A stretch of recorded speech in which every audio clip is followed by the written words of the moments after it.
welcome to another episode of Sam Bragg Draws. In this episode, I'm going to be going over how I do my webcomic wags. So usually I will do most of the work in Clip Studio, and I will put my backgrounds into Clip Studio, the backgrounds I make from photos, so the watercolor background from photos. I have another video about how to do that on my channel. And then I will do a rough sketch in Clip Studio of what I want my character to be doing.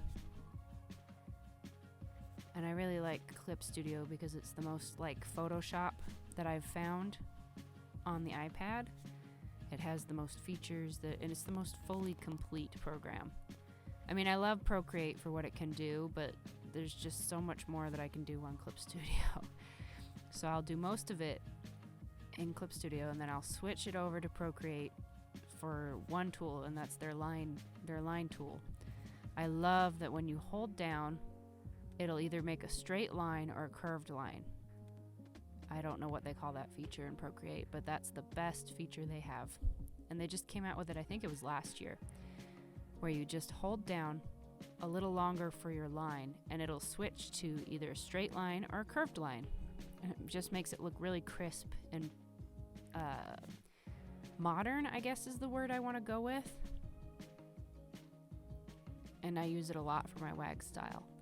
So I always do my line art in Procreate for wags. Hooves of Death is a different story. I do the Hooves of Death line art in Clip Studio. Let's see. So once he's done, I'll switch this file back over to Clip Studio, and I will do all my coloring in Clip Studio because their fill bucket is amazing. So they'll allow you in Clip Studio, they have this fill bucket that refers to other layers. So what I do is I just put another layer underneath my line art layer, click the fill bucket that says refer to other layers, and it'll fill underneath it. And it is so nice. And you don't have to make like a reference layer. I know you can do the same thing in Procreate, but you have to make it a reference layer. You don't even have to do that. They just have a fill bucket that allows you to do it in Clip Studio, which saves me so much time. It makes it so I can do my webcomics in a more efficient way for sure.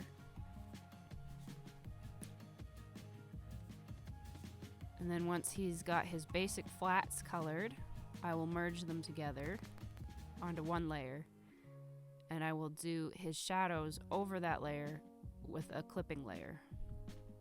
And a clipping layer just makes it so that you stay inside, like the reference layer is below it, and you will always stay inside what you colored before. So no matter how much I mess up or go out of the lines, it always stays inside the lines of what was already colored. It saves a lot of time that way too. And once I get the shadows done, I'll erase just a little bit using a soft eraser so that I get more of a gradient feel with the shadows, so it's not just stark light and dark. There we go.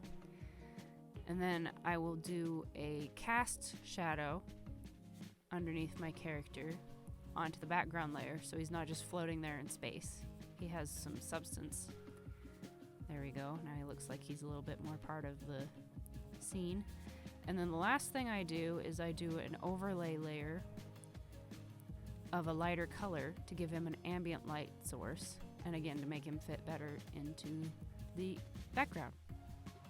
And that's about it. Please like, comment, and subscribe, and next week I'll be doing a video about some of my favorite tips for digital art. Thank you.